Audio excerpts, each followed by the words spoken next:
You've probably heard that too much protein will destroy your kidneys, or that your body can only absorb 30 grams per meal and anything beyond that is just wasted.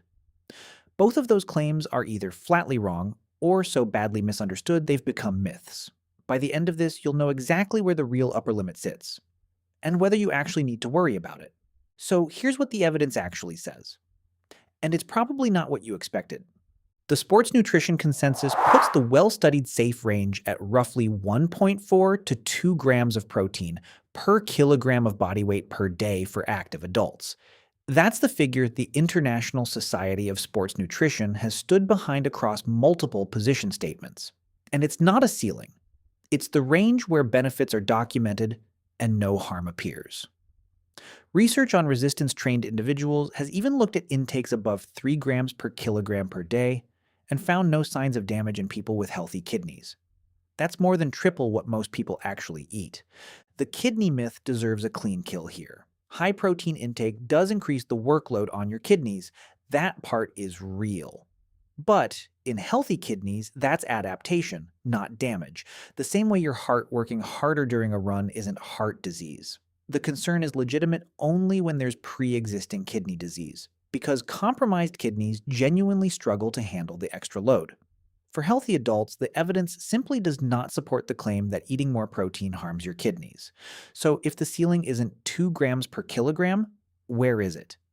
There's actually a historical answer to that, and it has a name: rabbit starvation.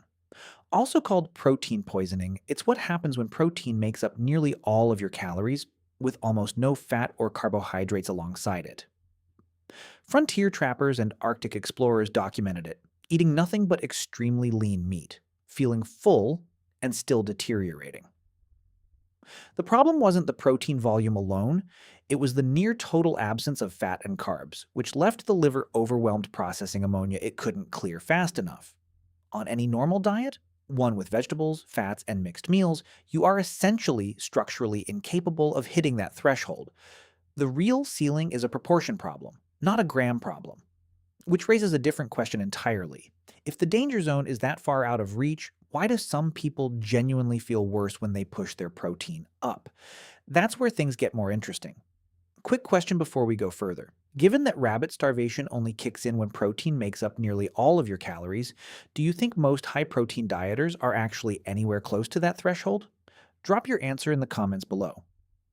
Now let's look at why some people still feel off when they push their protein higher. Why do some people feel genuinely worse when they push protein higher? Because the per meal absorption myth is actually hiding a real, separate issue. First, let's kill the 30-gram cap for good. Your body does not hit a wall and dump the rest. Digestion simply slows down to process larger amounts. The protein gets used just over a longer window. That said, there is a practical per meal sweet spot for muscle building. Recent research points to around 0.4 grams per kilogram of body weight per meal as the target dose to maximize muscle protein synthesis.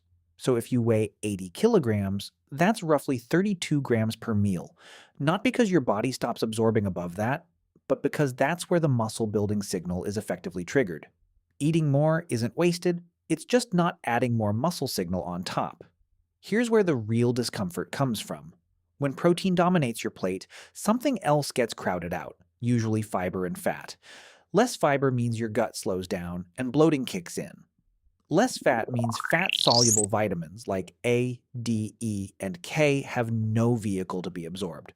And protein metabolism itself demands more water than carbs or fat do. So chronically high intake without matching your hydration can leave you mildly dehydrated, without ever feeling thirsty.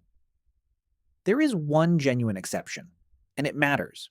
If you have existing kidney disease or a urea cycle disorder, your body genuinely cannot process protein load the way a healthy system does. That's a real clinical constraint. And it's a conversation to have with your doctor, not a YouTube comment section. For everyone else, the practical rule is simple. If you're hitting your protein target and your plate still has vegetables, some fat and carbohydrates on it, you are almost certainly fine. The danger isn't the protein, it's the diet that slowly loses everything else to make room for it. The real ceiling isn't a gram threshold, it's a proportion problem. Protein poisoning only happens when protein makes up nearly all your calories with almost no fat or carbs. On any normal diet, you're structurally incapable of hitting that. So stop worrying about the number on the scale and start paying attention to what else is on your plate. Subscribe for more on how to actually build a protein strategy that works.